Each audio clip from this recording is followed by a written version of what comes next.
All right, we're currently powered up, and what we're going to do is go over the setup of this wireless system.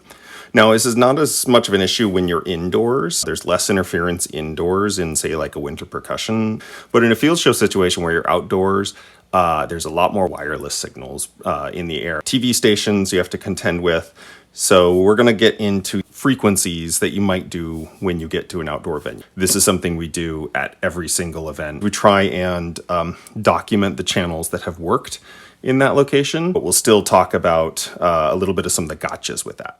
Okay, so what we have here is the Shure wireless frequency finder. It's a really useful tool, and you can get to it literally by just Googling Shure wireless frequency finder. You'll figure it out. So we use this tool to find available frequencies in different regions that we are playing at. So you start by dropping in your zip code of your region, and then you select the series of microphone that you're using. Now, these are Shure specific series, so the best one that lines up with the Audio Technica ones that we use is the ULXD. Start there. This is going to give you a list of wireless channels. Click into G57 usually has most of what we need, but now there's this little show frequencies button up in the top right corner. So if you click on that, we can now see the individual frequencies that are available in this band. These are, again, Shure specific. A lot of these are available in our Audio Technica series. There's another area that you can go down to that's down towards the bottom that shows you TV channels. And these are the available, it's a little bit confusing because this is available and unavailable TV channels.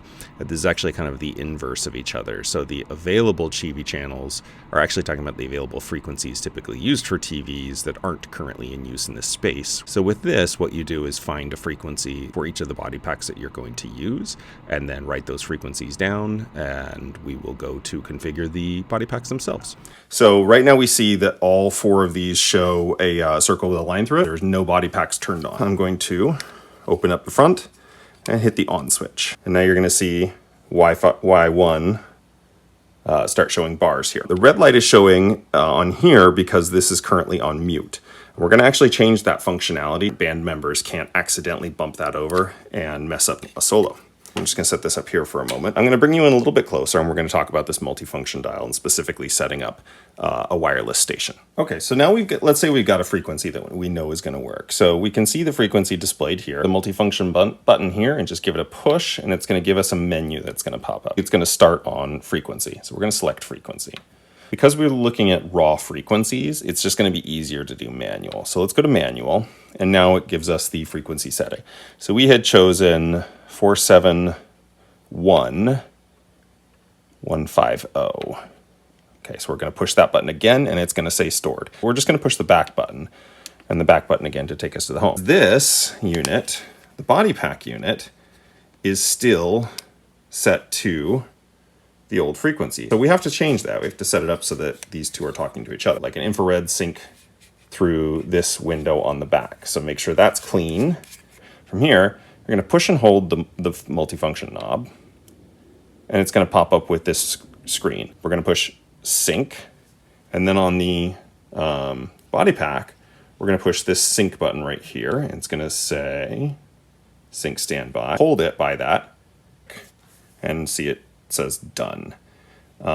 So when you're doing this, try not to have this facing into direct sunlight or have a flashlight shining on it. Those types of things can interfere with it because it is a low power IR. So now you can see both of these say 471,150.